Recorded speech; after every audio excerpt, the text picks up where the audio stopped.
Bonjour. Dans cette première capsule sur les notions de biochimie, on va s'attarder à une classe de molécules, c'est-à-dire les lipides. Parmi les lipides d'intérêt, il y a surtout les triglycérides qui sont les molécules qu'on va présenter dans le cadre de cette capsule. Les triglycérides, comme vous voyez celui qui est représenté à l'écran, sont composés de deux parties. La première partie est une molécule de glycérol et la deuxième partie est composée de trois acides gras. Un acide gras, qu'est-ce que c'est?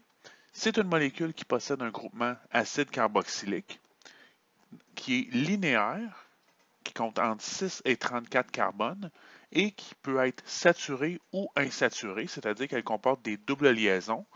Si elle est insaturée, les doubles liaisons doivent être non conjuguées, c'est-à-dire qu'ils ne peuvent pas faire de résonance, et généralement, on va les retrouver sous la géométrie 6.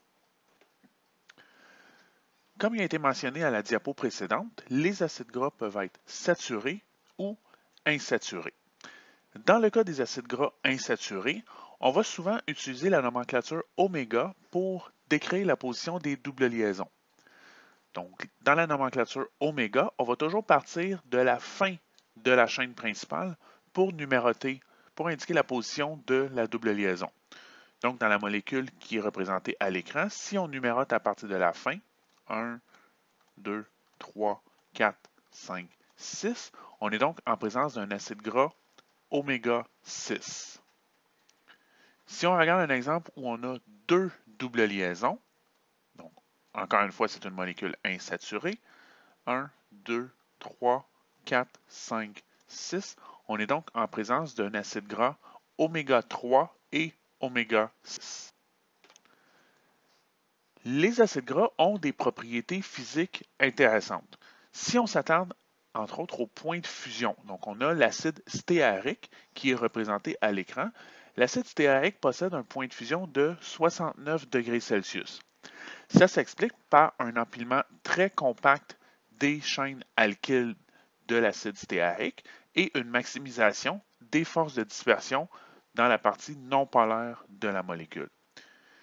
Si on compare avec l'acide oléique, qui possède le même nombre d'atomes de carbone, mais une double liaison de géométrie 6, l'empilement, à cause de la géométrie de la molécule, est plus difficile et les forces de dispersion ne seront pas maximisées.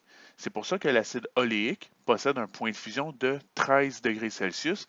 Elle est donc liquide à température de la pièce.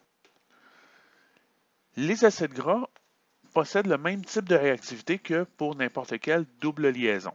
Donc, entre autres, un acide gras insaturé peut subir une hydrogénation catalytique, donc en présence d'un métal comme le palladium, pour obtenir l'acide gras correspondant, mais ce coup-ci, il va être saturé. C'est un processus qui est utilisé énormément dans l'industrie alimentaire, notamment dans la fabrication de la margarine, puisque un acide gras insaturé va être liquide, alors qu'un acide gras saturé va plutôt se retrouver sous la forme solide. Souvent, sur les pots de margarine, on va retrouver une huile partiellement ou totalement hydrogénée dans la liste des ingrédients. L'hydrogénation catalytique peut parfois mener à une réaction incomplète. Ou encore, sous l'effet de la chaleur, on va observer une certaine réactivité des doubles liaisons. En fait, on va observer une isomérisation de la double liaison qui va passer d'une géométrie 6, donc un acide gras 6, à un acide gras trans, donc qui est un acide gras qui est très mauvais pour la santé, qu'on va retrouver notamment dans les aliments frits.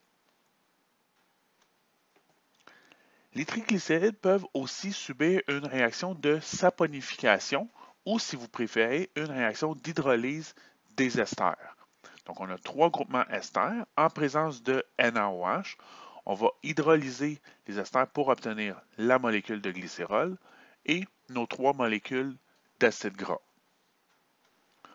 On va utiliser le terme saponification pour indiquer l'hydrolyse des acides gras en milieu basique, puisque les acides gras ont la propriété de former des savons lorsqu'ils sont mis en solution dans l'eau. En effet, les acides gras possèdent une tête polaire et une queue non polaire.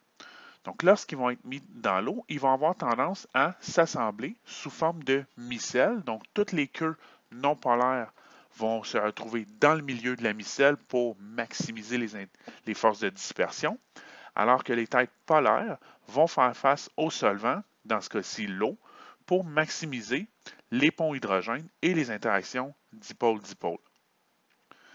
Donc, si on prend une molécule de graisse, donc la molécule de graisse va se retrouver au milieu de la micelle pour maximiser les interactions de dispersion puisque la graisse est non polaire et c'est le principe du savon à vaisselle ou du savon pour se laver les mains.